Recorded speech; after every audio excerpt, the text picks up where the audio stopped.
Please subscribe. My YouTube channel. Erosion of the power of the monarchy has been crucial to the evolution of our unwritten constitution, yet the question of what is the sovereign's proper role in British life remains controversial, like his father before him and every other member of the House of Windsor. With an expectation of becoming monarch, the young Prince George will one day be asked to ponder the musings of the son of a Somerset banker on the peculiar institution he is ordained to eventually lead. In 1867, Walter Bagehot, the great essayist and long-serving editor of The Economist, suggested in his work The English Constitution that there was no point in explaining the monarchy as a rational part of British society.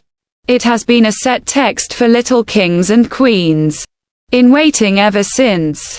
Bagehot observed that the role served by the sovereign since leaving behind the era when the day job consisted of donning armor and eviscerating rivals was to float above the filthy business of wielding power and instead embody a sense of mystery, a unifying figurehead gifted by history and surrounded by ritual. He wrote, "The mystic reverence, the religious allegiance, which are essential to a true monarchy, are imaginative sentiments that no legislature can manufacture in any people.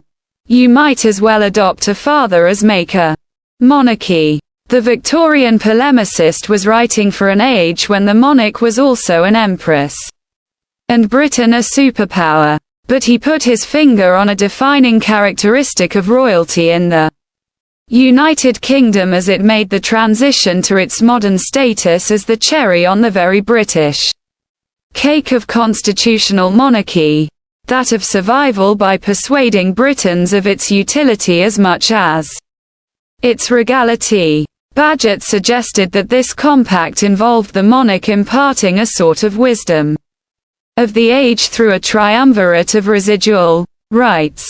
The sovereign, he wrote, enjoyed the right to be consulted, the right to encourage, the right to warn, and in exercising these rights, would win the affection of his or her subjects. Britain's genteel pyramid of power, the monarch, has swapped political power for the expectation of consultation by those, namely the Prime Minister and the Prime Minister's cabinet, who exercise that power on his or her behalf.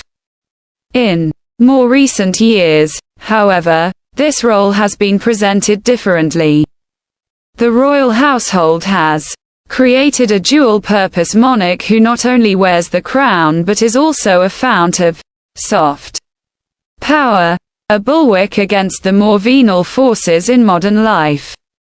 Alongside the Queen's duties as head of state, opening Parliament, meeting prime ministers, making overseas visits, Britain now has a head of nation, as the official website of the British monarchy puts it.